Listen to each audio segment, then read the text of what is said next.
Bueno, vamos a hacer ahora este ejercicio de BAU de Castilla-La Mancha, ¿vale? De septiembre de 2012, de la opción B, el 2, ¿vale? Este ejercicio nos decía que una espira conductora de forma cuadrada y de lado A igual a 16 centímetros está colocada sobre el plano XY en una zona donde hay un campo magnético orientado, según se indica en la figura. El módulo del campo cambia según B igual a 0,01 por se abre paréntesis 0,5t cuadrado más 2t más 1, se cierra paréntesis, donde t es el tiempo expresado en segundos y el campo B se mide en teslas, ¿vale? Nos piden que calculemos el flujo magnético en el apartado A en la espira en función del tiempo y en el apartado B calcular la fuerza electromotriz inducida en la espira cuando t vale 10 segundos. En el apartado C nos piden indicar mediante un dibujo el sentido de la corriente inducida en la espira y razonar la respuesta, ¿vale? Bueno, nosotros para el apartado A vamos a poner la expresión del flujo magnético, que sabemos que es el vector B escalar S, ¿vale? Desarrollándolo sería módulo de B por módulo de S por el coseno que forman B con S, ¿vale? Entonces a mí el ejercicio nos da B, es una expresión que está en función del tiempo, ¿vale? Bueno, pues nosotros vamos a dejarla, ¿vale? Tal y como está. Entonces nosotros calculamos el flujo respecto de t, ¿vale? Entonces va a ser 0,01 por 0,5t cuadrado más 2t más 1, cerramos paréntesis, hasta ahí bien. Y ahora multiplicamos por el módulo de S, la superficie va a ser 0,16 al cuadrado y por el coseno del ángulo que forman B y S.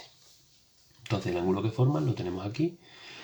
El vector superficie es un vector que siempre es perpendicular a la superficie y el vector B, este dibujo me le daban, pues forma aquí 30 grados y aquí forma 60, ¿vale? Entonces es el coseno del ángulo que forma S con B, entonces sería 60, ¿vale?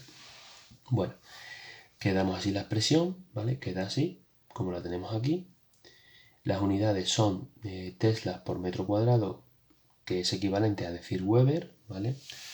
Y ahora en el apartado B vamos a calcular la fuerza electromotriz inducida cuando el tiempo vale 10 segundos, ¿vale?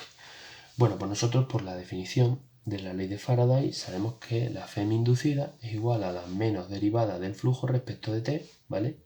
Esto también puede ser igual a menos el incremento del flujo partido de incremento de t, ¿vale? Si acaso me dieran flujos iniciales, flujos finales, tiempos iniciales, tiempos finales, ¿vale? Bueno, entonces, como no me dicen nada de eso, desarrollamos, entonces sería la derivada del flujo, y pongo toda la expresión del flujo, dividido entre el tiempo, o sea, respecto del tiempo, ¿vale? Vamos a derivar esta expresión respecto de t, ¿vale? Bueno, derivando, nos queda menos 22,17 por 10 elevado a menos 3, que multiplica a t más 2, ¿vale? Entonces, como me están pidiendo que calcule la Fm inducida para un t igual a 10 segundos, pues sustituimos, ¿vale? Y al sustituir, pues nos queda este valor, 2,66 por 10 elevado a menos 3 voltios, ¿vale? Bueno, eso es por ahí.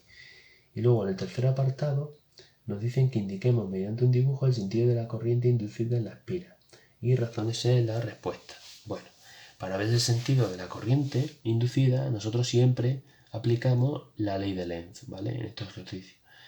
Entonces, la ley de Lenz lo que me dice es que si se produce, si hay una variación del campo magnético, ¿vale? Se va a generar una corriente inducida, ¿vale? Pues la ley de Lenz me dice que esa intensidad de corriente va en sentido contrario, ¿vale? A esa variación de flujo magnético, ¿vale? A esa variación. Si el flujo magnético tiende a aumentar, pues la ley de Lenz tiende a contrarrestar ese aumento, ¿vale? Y viceversa. Entonces, ¿cómo se ve esto? Bueno, pues nosotros tenemos que a medida que aumenta el tiempo, ¿vale? Podemos comprobarlo que el campo magnético también está aumentando, ¿vale? Entonces, si aumenta el campo magnético, ¿vale? Están aumentando en este sentido, en el sentido que me lo da. Entonces está aumentando el flujo, ¿vale? Entonces, aplicando la regla de la mano derecha, vemos que al aumentar B estaría aumentando este sentido de corriente, ¿vale? Entonces, la forma de oponerse al flujo es oponerse al crecimiento del campo magnético en B. Entonces sería como contrarrestarlo aplicando un campo magnético que lleva en misma dirección y sentido contrario. ¿Vale? Si llevan esa dirección y sentido contrario, pues el sentido de la corriente inducida, que me dice la ley de Lenz, pues va a intentar contrarrestar ese aumento de flujo debido a que aumenta B, ¿vale? Porque la superficie es constante, ¿vale?